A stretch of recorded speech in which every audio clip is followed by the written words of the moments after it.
ये शास्त्र है ना, हमारा जो ये सनातन धर्म है, ये बड़ा अद्भुत है। हमारे यहाँ इतने ग्रंथ हैं कि उसकी कोई गिनती मुझे नहीं पता कितने ग्रंथ हैं, क्योंकि इसकी गिनती तो अद्यावधि उपलब्ध नहीं है। वेदों से प्रारंभ करें, 4 वेद है, उपवेद है, पुराण है, उप पुराण है,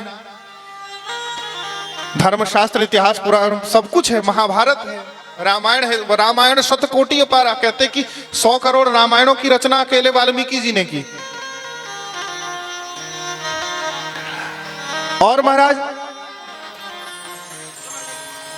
इसके अतिरिक्त स्मृतियां हैं। व्याकरण के ग्रंथ देखो तो अनगिनत है, न्याय के ग्रंथ देखो तो कितने हैं, वैशेषिक के कितने हैं, योग दर्शन, मीमांसा दर्शन। अरे क्या बात करते, ये पढ़ने लिखने वालों का धर्म है, ये मूर्खों का धर्म नहीं है। लोग कहते थे विदेशी की, भाई ये सपेरों का देश है भारत, सपेरों का। अरे भैया, सपेरों का देश नहीं है, ये तो वास्तव में पढ़े लिखों का देश है। सनातन धर्म कोई अनपढ़ों का धर्म नहीं है। हमारे यहाँ जिस समय सब लोग कहते हैं ना कि भैया बंदर से हम कहते हैं, पाश्चात्य संस्कृति वाले कि बंदर से मनुष्य बने, उनका मानना है। शास्त्र ये मानता नहीं, बंदर से मनुष्य बने। जब तक भैया तुम बंदर थे ना, तब यहाँ पर संस्कृति विकसित हो चुकी थी। सा प्रथमा संस्कृति विश्ववारा, यजुर्वेद में कहा कि भारतीय संस्कृति ही विश्व की प्रथम संस्कृति है। चाहे तुम कितनी खुदाई करते रहो, रोम कहो या जो करते रहो, लेकिन वास्तव सच्चाई यही है कि भारतीय संस्कृति ही विश्व की प्रथम संस्कृति है। और यहां हमारे यहाँ गीता, आपने गीता देखा ना, तो गीता में क्या है, प्रश्न से गीता प्रारंभ हुई है। जहां प्रश्न से ही गीता प्रारंभ हो रही है। धर्म क्षेत्रे कुरुक्षेत्रे समवेतायुयुत्सवः मामकाः पांडवाश्चैव किम कुर्वत संजय। गीता प्रारंभ ही है प्रश्न से। श्री रामचरितमानस प्रारंभ है प्रश्न से। राम कवन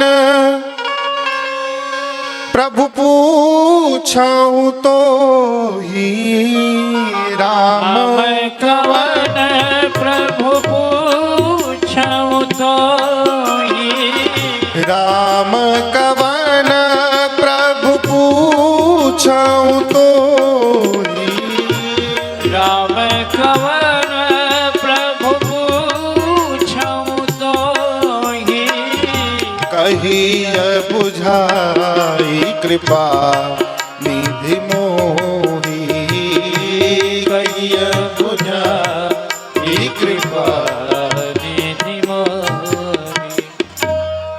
पार्वती जी ने 16 प्रश्न किए थे शंकर जी से रामचरितमानस में। और जिस ग्रंथ की हम कथा सुन रहे हैं, भागवत जी में भी प्रश्न ही प्रश्न हैं। परीक्षित जी ने भी 10 प्रश्न किए, मैंने बताया था। और इनके प्रश्नों को सुनकर शुकाचार्य ने कहा, वरीयानेश ते प्रश्न, अरे आपके प्रश्न तो श्रेष्ठ है। हमारे यहां प्रश्न करने की छूट है। हाँ, और हमारे यहां वेदांत में क्या है भाई, अथातो ब्रह्म जिज्ञासा। हमारे यहाँ जिज्ञासा है, जिज्ञासा का आदर है। ये सनातन धर्म की खूबसूरती है, ये सनातन धर्म की विशेषता है। यहां प्रश्न करो, परंतु ध्यान रहे, प्रश्न करो परंतु प्रश्न करते करते अपनी मर्यादा मत लांग जाओ। कई लोग व्यक्ति प्रश्न करते हैं, अरे भैया आज के लोगों को एक नया शब्द मिल गया, लॉजिक। हर चीज में लॉजिक समझ में नहीं आ रहा। अरे भैया, तुमने ढंग से शास्त्र गुरु चरणों में बैठकर पढ़ा नहीं, तुझे लॉजिक समझ में आएगा कहां से?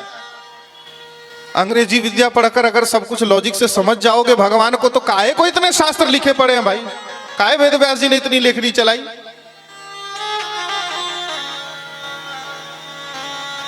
बिना संस्कृत के व्याकरण पढ़े, बिना तर्क संग्रह पढ़े, एक प्रारंभिक ग्रंथ को भी नहीं पढ़ा, आप कहे कि सब चीज हमें लॉजिक से समझा दो, तो भैया कौन समझाए? बृहस्पति भी नहीं समझा सकते,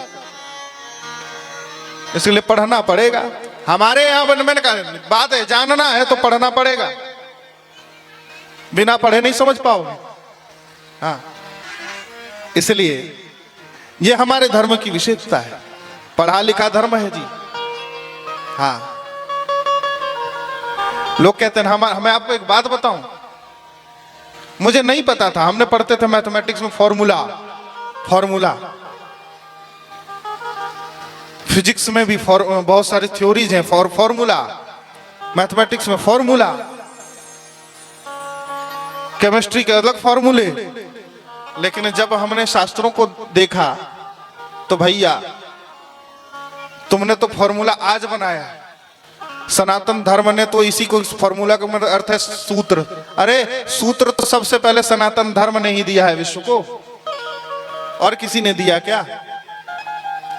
ब्रह्म सूत्र से पहले ही तुमने फॉर्मूला लिखा था क्या? वेद व्यास जी ने ब्रह्म सूत्र लिखा। हाँ, महर्षि पाणिनि जी ने अष्टाध्यायी सूत्र लिख दिए।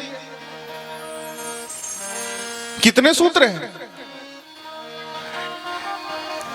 इसलिए जब आप ये जानेंगे भाई हमारे क्या नहीं दिया है सनातन धर्म ने विश्व को, सब कुछ तो दिया है। अरे 1 से लेकर 9 तक की गिनती जो लोग कहते हैं कि विदेश में, अरे नहीं नहीं नहीं, ईमानदारी से बताऊं तो सारी गिनती सबका आविष्कार भारत में हुआ। कहते भारत का योगदान क्या है? कहते जीरो का आविष्कार किया। अरे भैया जीरो का आविष्कार ही नहीं, 1 से लेकर 9 तक जितने डिजिट्स हैं सबका आविष्कार भारत ने किया।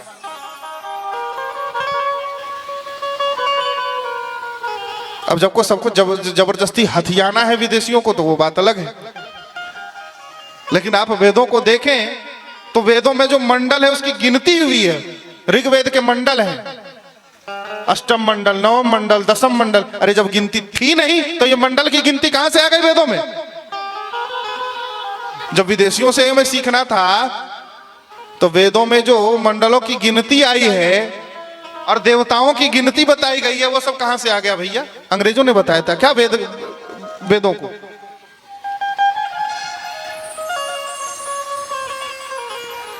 महाराज